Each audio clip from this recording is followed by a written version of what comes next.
बहुत समय पहले की बात है। एक छोटे से गांव में राजू भाई और रीना बहन रहते थे। उनके पिता का देहांत हो चुका था और माँ भी पहले ही स्वर्गवासी हो गई थी। पिता ने अंतिम समय में घोषणा की थी कि रीना और राजू की देखभाल उनकी दूसरी पत्नी यानी उनकी सौतेली माँ करेगी। शुरू में सौतेली माँ ने अच्छी छवि बनाई, लेकिन कुछ ही दिनों में उसका असली रूप सामने आ गया। उसने राजू रीना को सुबह भोर में उठाकर खेतों में कड़ी मेहनत कराई। घर के सारे काम वो दोनों ही करते, पर फल फूल का हिस्सा ही नहीं मिलता। रोज ही झूठे इल्जाम लगा रुलाकर थप्पड़ भी पड़ते। बहन भाई दोनों दर्द से थक गए, पर हिम्मत नहीं हारी। एक दिन राजू रीना को गांव के बाहर एक बूढ़ी साधु मिली।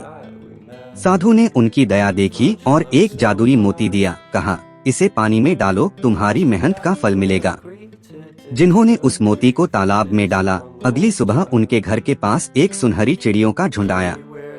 हर चिड़िया एक एक सोने का टुकड़ा लाती। जमा होते होते उनका घर आंगन धन धान्य से भर गया। अब राजू रीना अमीर हो चुके थे। उन्होंने गांव में स्कूल बनाए, गरीबों की मदद की, लेकिन सौतेली माँ को कभी नहीं भुलाया। एक दिन सौतेली माँ पीठ पर झोला लादे राजू रीना के दरवाजे पहुंची। आंखों में नमक, स्वर में कांप। मेरे बच्चों, मैंने तुम दोनों के साथ कितना अन्याय किया। मेरे कर्मों ने मुझे यहाँ लाकर खड़ा कर दिया। मुझे क्षमा कर दो। राजू रीना ने देखा कि घमंडित कठोर महिला अब तिनके की तरह टूट रही है। रीना ने हाथ बढ़ाया और कहा, माँ, बुरे कर्मों का फल हमें भी भुगतना पड़ा, लेकिन अब तुमने सच्चा पछतावा दिखाया है। हम दया करेंगे।